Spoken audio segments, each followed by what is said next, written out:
kadang sedaya ingkang sampun panawuh monggo Bapak.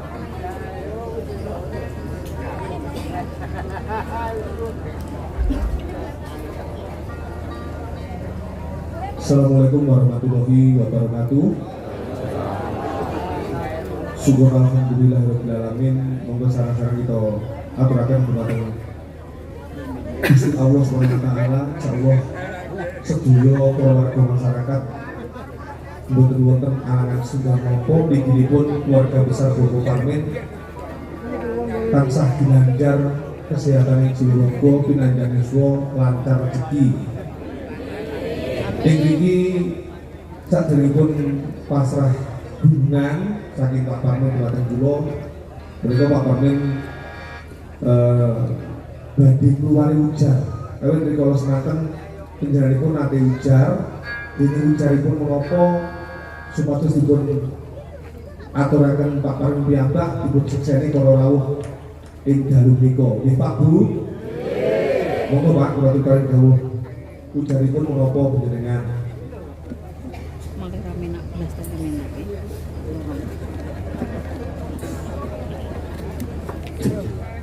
Bismillahirrahmanirrahim. Kula kaca ajak merupat Joko Dola kali nonton dulu melalui hujan kelompok dan dalam meeting botol-botol awal juga kalau ini kita ini Sing bahkan pokokipun dipun paringi sehat walafiat lahir batin, pinanjang yuswa lancar rezeki, Pak Parmin badhe ringgitan. Ujaripun mekaten nggih Pak ya. Kawibuan kalian putra kalih kedono kedini, putra kakung kalian putra putri niku lek wong Jawa ngarani kedono kedini niku udah dipun ruwat wau sampun dipun pelaksanakaken. Mila kanthi paseksa panjenengan monggo Pak Parmin dipun nilai dari 4 bulan itu tidak kanthi atur wonten ngarsanipun Gusti kang Hyang Jagat Gusti Allah Subhanahu wa taala. Bismillahirrahmanirrahim. Alhamdulillahirabbil alamin. Monggo Pak Parmin. Dengan sik.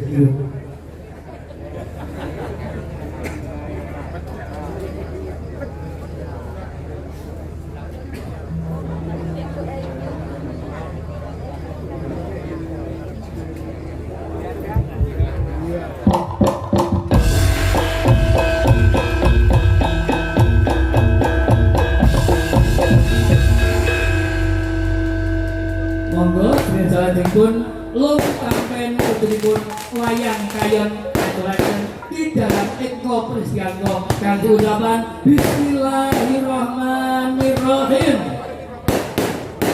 Monggo.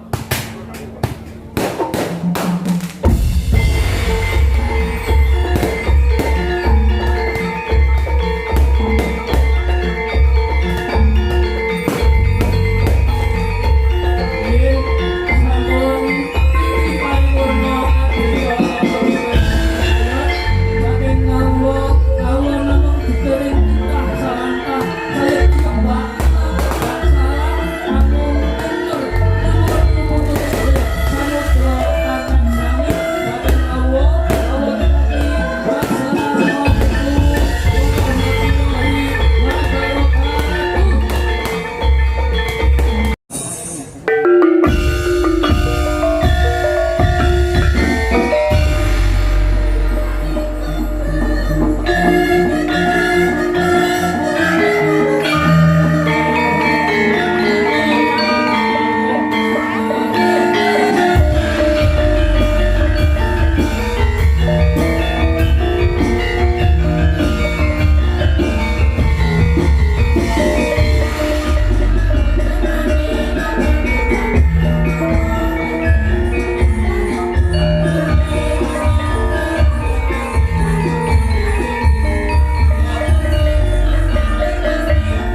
papan sinuwun Prabu Dewa Ndara eku Dara Rajuna tuwin Ndara kenging kula wastani njalur gunung kadingaren arawuhmu boten cetolangku yen Wis iso nggo tas. Katase kula menika tiyang sepuh inggih minangka dados pamongmu Ora sapa? rumaos kaget nanti rawuh paduka sinuwun Prabu Dewa lan para undhen Pandhawa Umpamya paduka ngepengenaken kaliyan Semar Badraya boten kok kedah paduka Punya apa kok nggo tas? rawuh iku boten Ora nggo sitoke. ning tekan paduka nimbali kula mesti sowan wonten ngaresanmu Sitoke Gusti nae to. Mila monggo kula aturi paring dawuh rawuhmu Dita Sugati satenange wonten ing dados menapa dituwun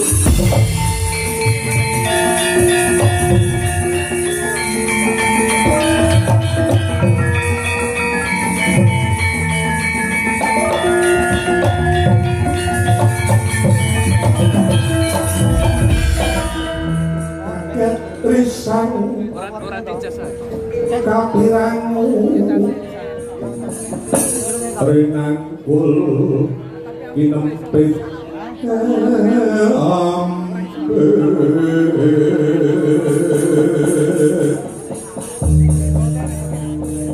duh sangat maning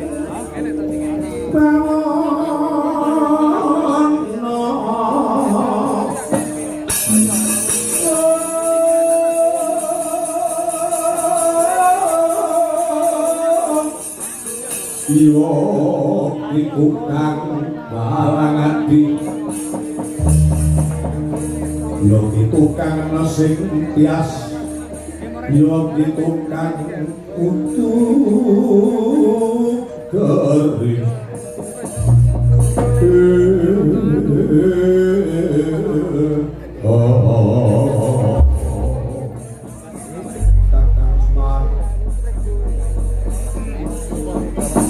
sing di pangapurane yen kok praktek ana ing karang kembulun tangkini ndadekake supaya rusak marang kamartine kaki Badraya awet tiket teko terus tanggap apa ingsun ora bakal tumeken komentar kembulutan kiri ora ana bab sing banget iki kuwi kang kula ngono apa sekirane kaki Badraya bisa nampa apa kang dadi pangunek-uneke rasa turta prekatining penggalih kakang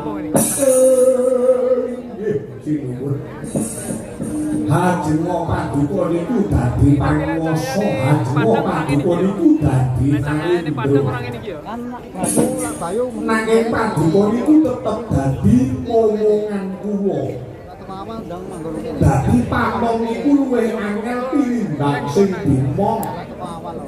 ya senadyan derajat pangkate sing dimong niku luwih dhuwur ning yen wonten padesan mulai jam 3 ning yen wonten papan mriki paduka niku minangka dadi momongan kula jam 6 yen paduka ngepengenaken menapa-menapa monggo kula aturi paring dawuh dinten iki estunipun wonten ing gatos napa sinuwun Anu kalah. Kakang Semar Kalah nabrak lampu kowe kalah. ngertenono yen ing rikalungguhan iki nggone ingsun pratenono ing karang kembulutan bebarengan kaliyan Prakadang Pandhawa Bayu biasane kan ora ana liya kejaba mung sambung rakepe kaliyan ya urung ngerti lokasi kamu ada sasmita kang ingsun tampa bakal tumurune wahyu kang sirebut wahyu panca tunggal mulai penting kan iso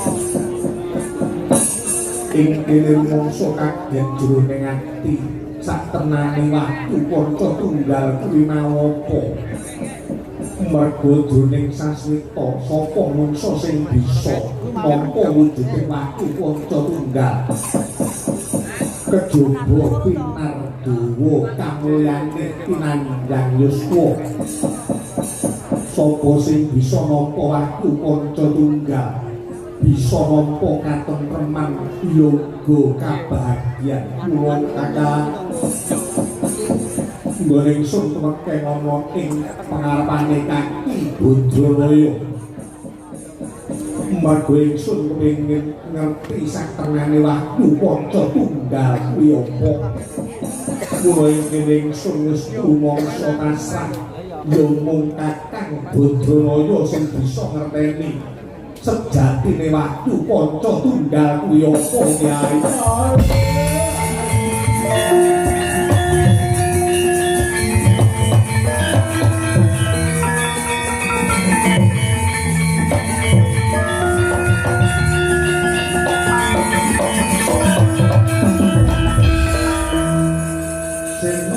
Gunara sekaring toya rikala ngebyur samudra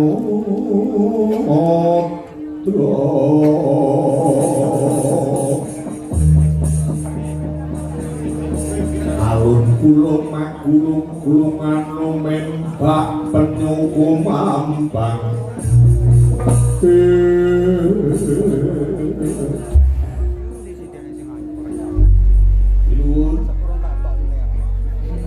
wah yupo tunggal nggih senadyan kula dhewe niku mboten weruh toto dereng ngerti saktenane waktu kanca tunggal niku napa ning kula niki ajenge netepi darmaning pamong kula ajenge netepi jenenge wong tuwa yang disambati karo momongane yang disambati karo putra wayah ajenge kula bantu ning oleh kula bantu niku mboten kok saking pribadi kula niki mboten kula ajenge bantu sekalian paduka sedaya badhe kula suwun adil kunjuk wonten ngarsane Sang Hyang Wenang mila Gusti monggo sedaya kemawon kula aturi mebet wonten uncung kula niki badhe kula suwun adil wonten ngarsane kula Hyang Wenang Tuhir ki duwe tripod paduka pantes minangka proper 66 kae. tah ingkang badhe saged nampi wujude kabagyan wilaku kawula sinebut aku kanca tunggal kula ndara Pandhawa 5 sedaya nang lebu pucung kula mriki Gusti kaya mengkono yae kesoaken dalu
Ismulira kamanungsan titiwati kodaya oni wedi kaputan Trisuna ngomong ulang gilar-gilar semedi tengah sangar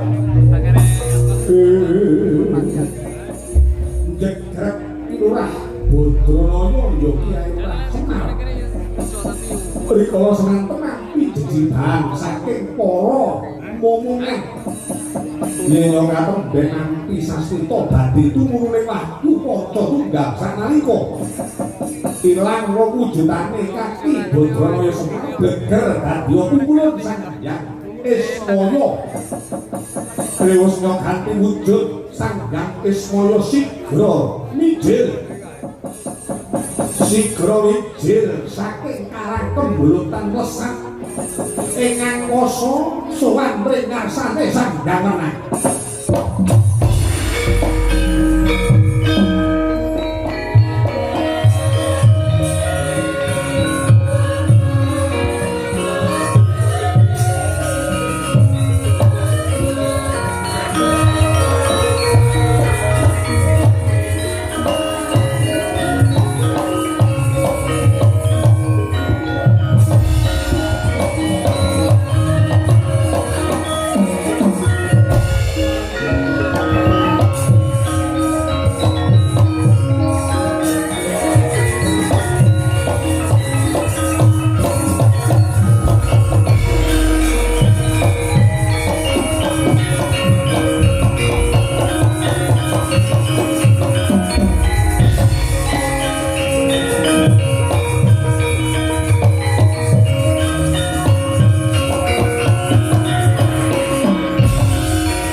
Srinalendra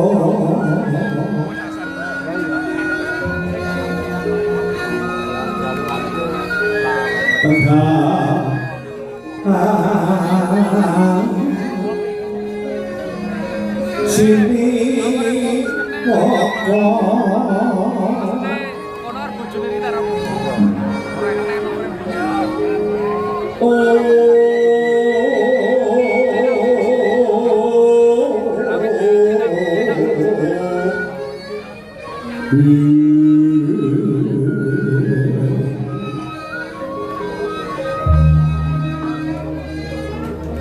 ing sitinggil Sitra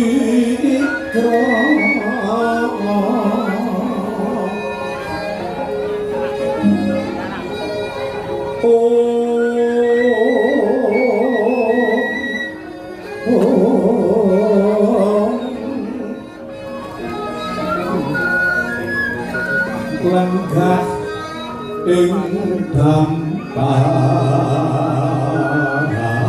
gento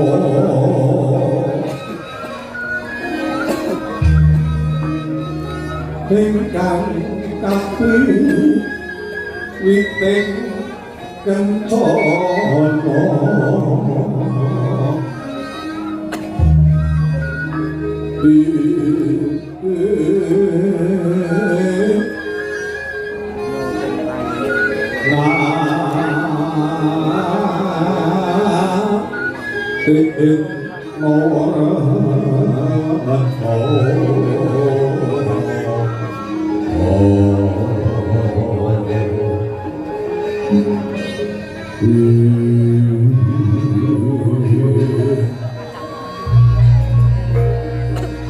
Sesene aniro babut pramardani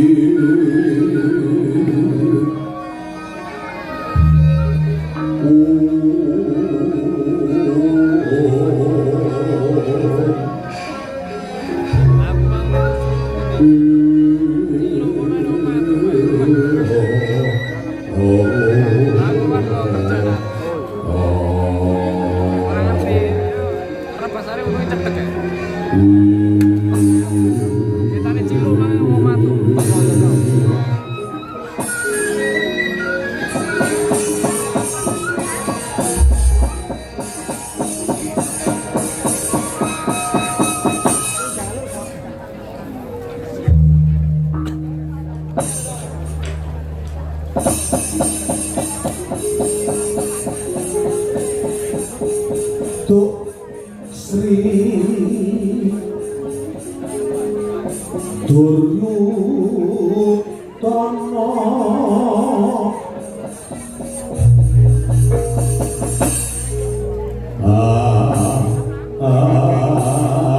mengku asmara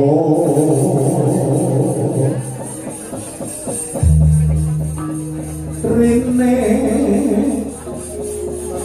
kang cinipta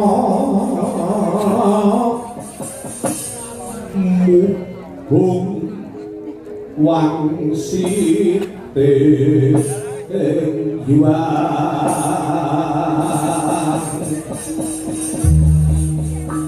kang wahyu kamulyan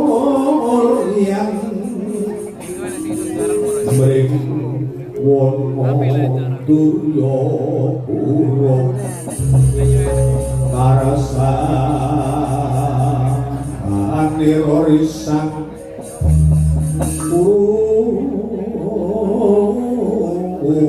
pati anduta mring krisan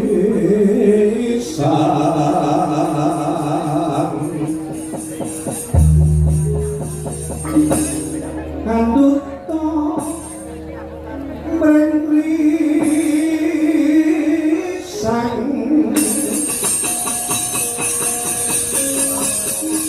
oh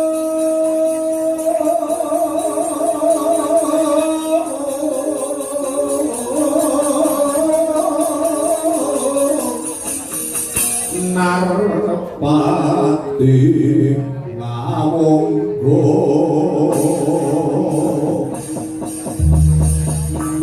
lenyo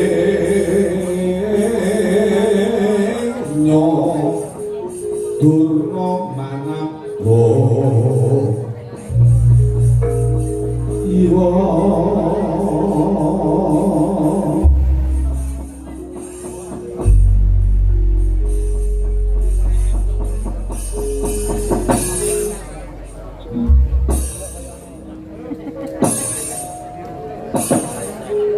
Iwangati mugi mayungono sagung dimati nuwun Bopo Parban Durna Kakang Narpati Basularma kuwi Paman Haryo Sangguni sarawuh ngandika dring sawetawis kangling wonten singgil Prajastina kejawi ngaturaken pambagya Basuki rajaning Mampang kula ngaturaken pasahan para krami mawan tuwan pungkur duka sadhep wadha ngandika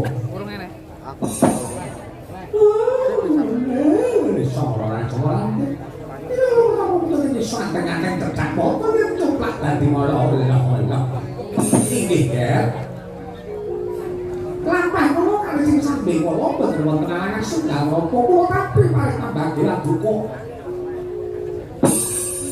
aku kudu pangestanipun ingkang bapa ing Sokalika katampi wonten ing Kaso Kadurak anak Prabu Duryudana kawula inggih Kyai kula tampi pambagyan duka Hyai Prabu Duryudana kula ingkang langkung ngawonggo mboten kirang nyanggih kula dados kadang sepuh awak puja pangestanipun kula kakang ngawonggo katampi wonten ing Kaso Paduka Hyai Prabu Duryudana senadyan kula inggih ngatur sinuwun lampah kula sadaran-daran boten mayalaken amung pujastawa pun duka wonten ing ngarsa Paduka Anak Prabu Duryudana kawula nuwun nggih karadha tangan kula kalih kula pundi melahana kula sapa paring pangestunipun para punden kejawi saking mripun duka Kakang Narpati duwe pamaksud wonten bab ingkang sangat wigatos sambung rapetipun ing kalih mriku kula aturi sami kempa manunggal wonten singgil Prajastina mila kanthi ngaten kula aturi panjenenganipun sami pinarak monggo nembak bab ingkang sangat wigati menika Bapa Kakang Narpati duwe pamaksud palunggon lagun ning lekas lunito linuting itu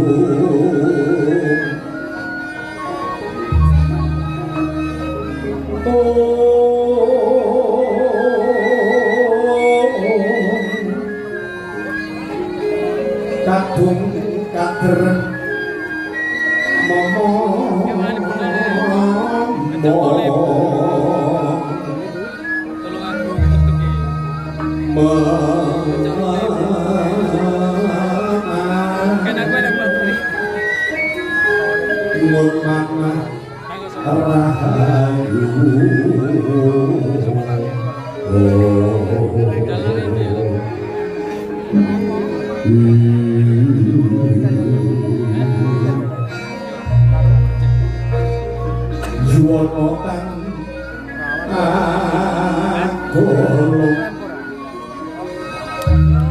Gumolong manat gumoro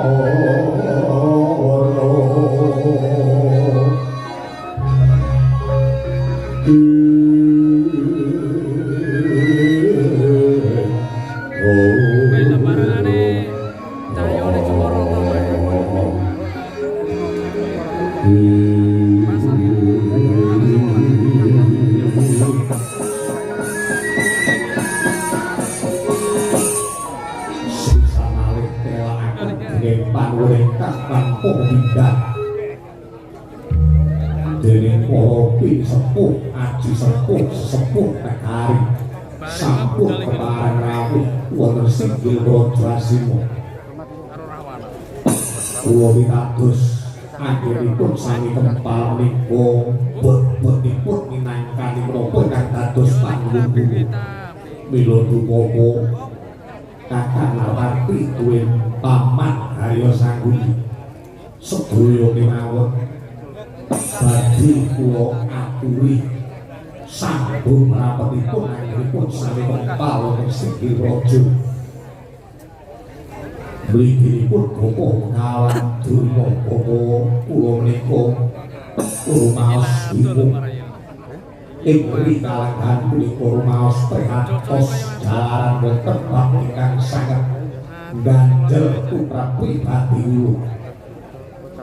Kula pitados sampun jrantika bapa kawan durna ingkang saged ngudari ruwet tumrap pribadi kula. Pasang timbal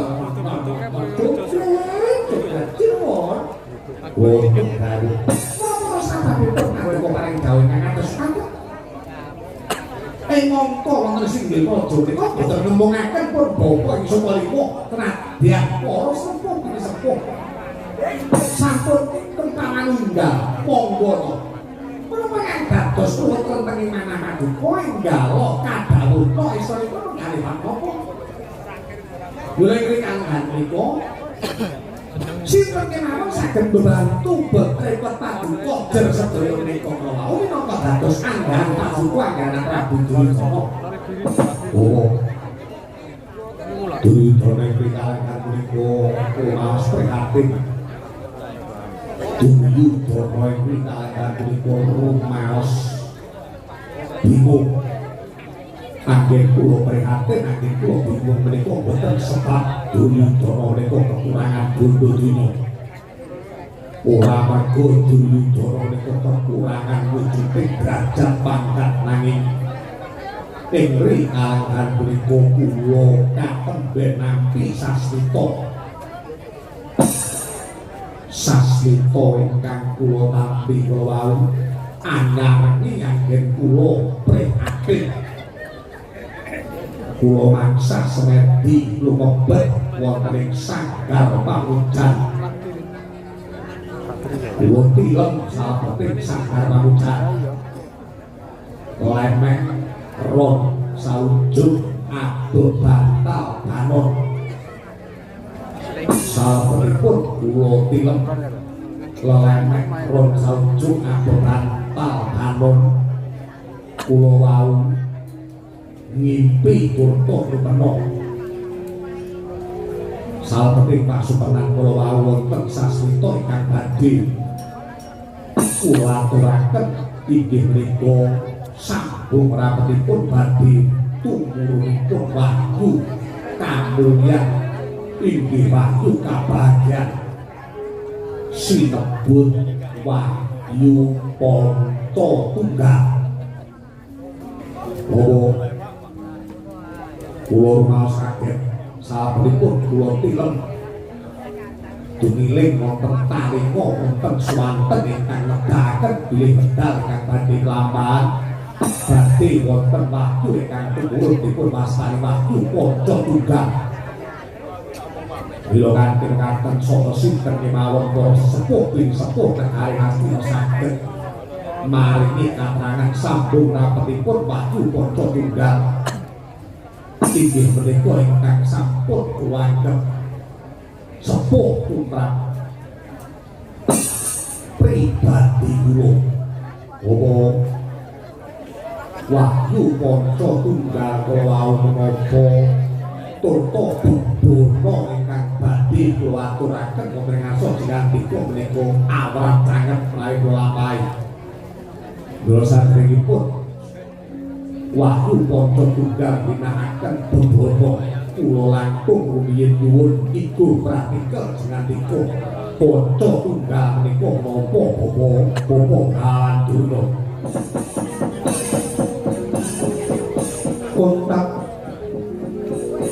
Utamane katon dan nyoker tateng budaya enak ing dasing dasi kang samyo pralay kayun kalih drampet mertotomo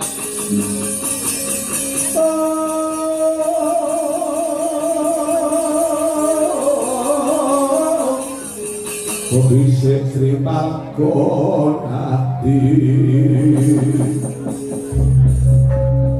Parang Gil Prajaniro Mangkuno Tosiro Prabu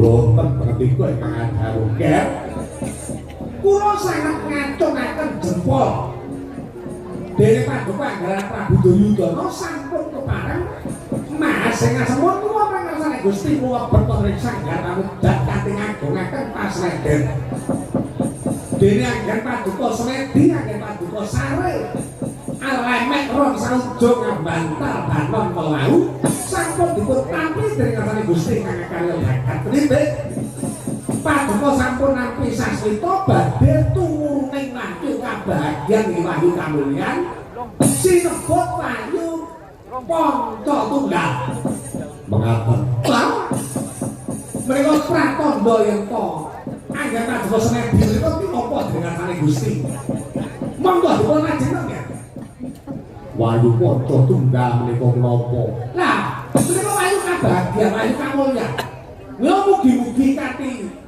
saya agengipun Paduka prihatin saya agengipun Paduka tirakat menika dadosa sarana wahyu Panca Tunggal saged Paduka tampi Anggaran Prabu Duryudana nanging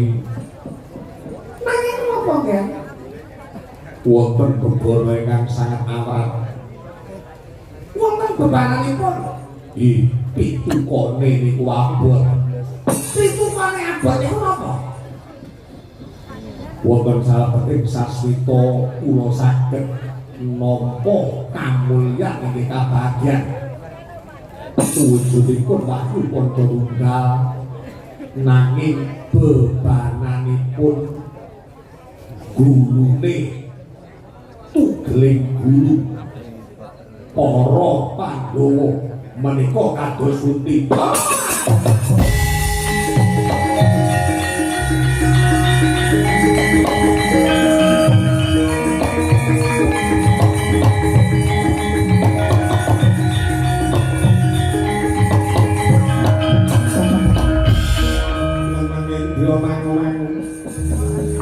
mangun kanduang lemang leleno tanpa kanen mengko sang diakutomo kados pundi kok aja kaget yen Pak menika kula boten saged ngatur napa-napa kok inggih ngelok-elok ikan ing atasipun wahyu menika suci ing atasipun wahyu menika kebak ing prihatin nanging kenging menapa kok bebana utawa pitukane laku sepados nami wahyu menika kok tugeling gulu para Pandhawa yen ngaten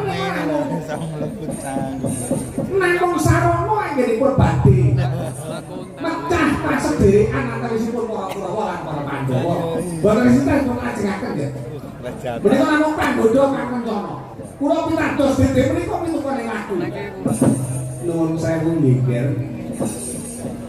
umpami kula matur ngaten napa kintenipun Paduka saged nampi atur kula Paman Suguri Darti Permudi nuwun sewu pendak-pendak pasewakan pendak-pendak wonten sarasean kula niki pun waleh rembug perkara kamulyan kabagyan perkara wahyu jane yang saking pengangen-angen kula Paduka niku sampun boten usah mikir perkara wahyu sapate apa wahyu niku namung diperlokke kangge wong-wong sing dereng mulya. Nah, dados sing kados paduka menika satunggiling manungsa sing wis mulya uripe, sing wis kasembatan sediane, wis ra mikir wahyu. Wahyu niku namung pikirane wong lantur pengen mulya. Kirangane napa bondo donya paduka? Kurange apa derajat pangkat tumrap Duryudana? Lah kok sing mikir wahyu, tapi wahyu iki ora usah kok pikir ritek. Ngerti nih. Oh,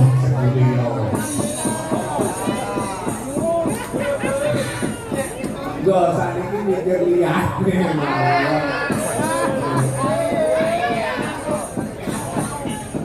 Iya, menang gue, kok tulisan mikir wahyu. Jadi tembung wahyu itu kan itu ora boten ngerti. Wahyu niku tembung kangge para pedagang. Kula jenenge umpamane dagangane laris lah. Kae lho bakul bawang kae kok laris banget ya. Wah, nama wahyu. Wahyu niku saka tembung wah ayu. Kae bakul bawang kae kok wahyu, wah ayu. Mula nampa wahyu. Lah paduka niku pun mulya wis penak uripe. Golek wahyu. Dik mongko wong ning dunya niku diajeni lan ora niku gumantung derajat pangkat bondo dunya. Wong niku apa? Uripe jujur ning yen ora kederajatan bondo dunya dhuwur. Derajat pangkat wong niku mboten enten gunane. Ngono Pak. Nggih. Langkung-langkung wahyune gunane srana utawa tebusan gulune Pandhawa kudu pegat. Lah niku ki lak arake kurban kathah pun mboten usah gagas. Pun ora usah mikir perkara niku sing baku mulya panguripan paduka ketekan napa ingkang dadi sedya paduka suwun. Buta Pandhawa tata gati saya Indriyaksa Sora Marupa Pawana Kono Pawana Pawana Makana Pranto Ayu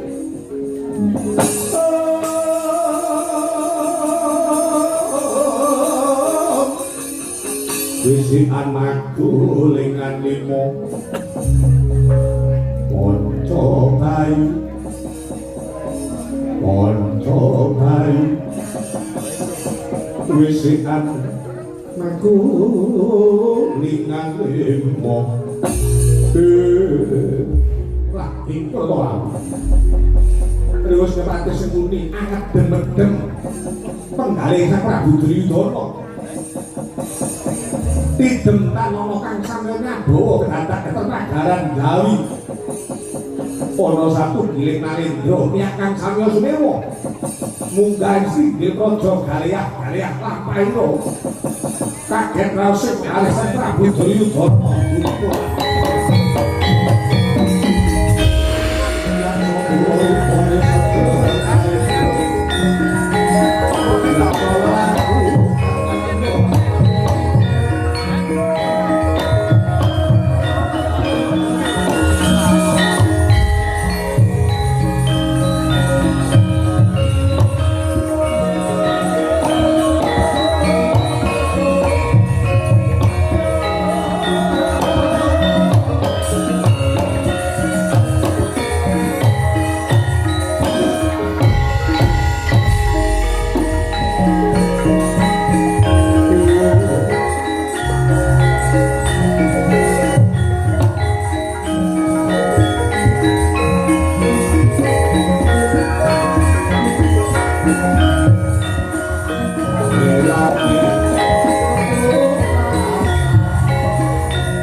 Nun sinuwun. Amit pasang kalimat api sinapet ngirut dening lakon tulah mangun balaing talantur. Dinebino sing kudendaning Gusti Agen kula krawantun. Marak wonten ngarsa paduka sinuwun lewat srikune Gusti kula pasrahaken ngarsa paduka. Sinuwun Prabu Duryudana. Di sana ingsun sing akan durake pangapuriyan to nulungi lungguh kang prayoga ora-ora ngesaken karo